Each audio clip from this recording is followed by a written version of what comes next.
How is it to go in the skin of Morpheus, a person that you cannot show any emotions at all? Well, I mean, it's frightening to begin with. I kind of, I begin as a fan of Sandman. Like, I care about it so much. I love these books, and I'm so aware that just like me, everyone who cares about it has already made the film in their heads when they read them. And so to try the responsibility to do justice to the film that everyone who loves it has made was frightening. As far as like not expressing emotion, I think there's a misconception about dream. I think that if you're responsible for everyone's dreams, by necessity, you understand how everyone feels. And in that understanding of feeling, that's an extraordinary leap of empathy. And I think the reason why he holds himself in is because his responsibility for that unstable thing, the human unconsciousness, means that he has to be contained, and he cannot, if he like sets himself free to express himself, then the judders through the kind of the dreaming world of every living sentient being would be catastrophic. And so I think he's someone with great feeling who's just holding it together. And Vivienne, for you as well, congrats. And I'm curious because your character is a right hand of Morpheus, of the Sandman, but she can see that he doesn't appreciate her. And I'm curious, what drives her to still be behind him and helping him instead of saying like, "Fuck it, if you don't need me, I don't want to be here anymore." Because we have this point in this history that she is fed up with how he's treating her.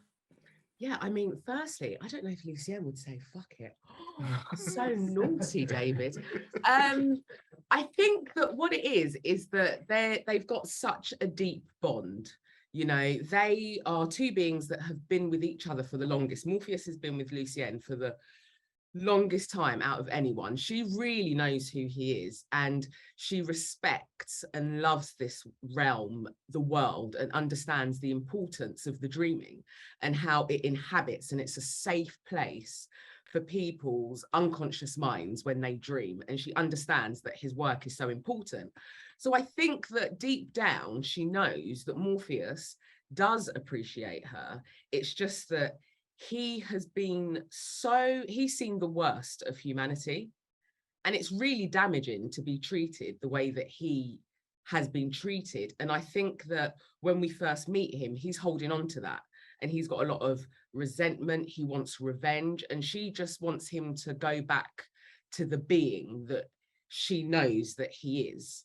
But I will stop you here, but isn't it like this, that in one point when he was not there for a century, she had this glimpse of her future that maybe, just maybe, she will take it over? But I don't think Lucienne's that kind of girl. Do you know what I mean? I think that she is so loyal to a fault almost. Don't get me wrong, I think she loves the responsibility, and she loves that she, you know, yeah, she was in charge of the dreaming, but she always knew that he would return. And I think that she loves the partnership, and she appreciates the partnership because she stayed. She didn't go somewhere else and do her own realm. She stayed, and she, even when she's talking amongst others, Merv Pumpkinhead, you know, the Raven, she's still very much like, guys, he's our boss. So I think that there's that. It's like the Queen, you know, the Queen, she's very, yep. Oh, Our Majesty. She's, what do they keep on saying at her Jubilee? She's like the ultimate, the service. And I think that's Lucienne. The service is what drives her. So like the Queen, she's got the service to the people. Lucienne's got the service to Morpheus. All right. And my final question to Tom. Yeah, sorry. My final question to Tom. Tom, what was your favorite nightmare from the Sandman? My favorite nightmare from the Sandman, in what we made. Yes. What we made. Well, it's got to be the Corinthian. I mean, he's the paradigm of nightmares. He is, and embodied by Boyd Holbrook, is utterly chilling, but also, as all good nightmares are, seductive, because you have to begin a nightmare. What no one reminds you is that you have to you can't run away from a nightmare at the beginning. It has to lure you in so that you can experience that dark, terrible dream. And the beauty of Boyd is that the moment he extends his hand, you're like, Oh, yeah, well, I'm coming. yeah, yeah. You want that hand. Yeah, You want that hand, yeah. But then he takes his glasses off and he eats your face.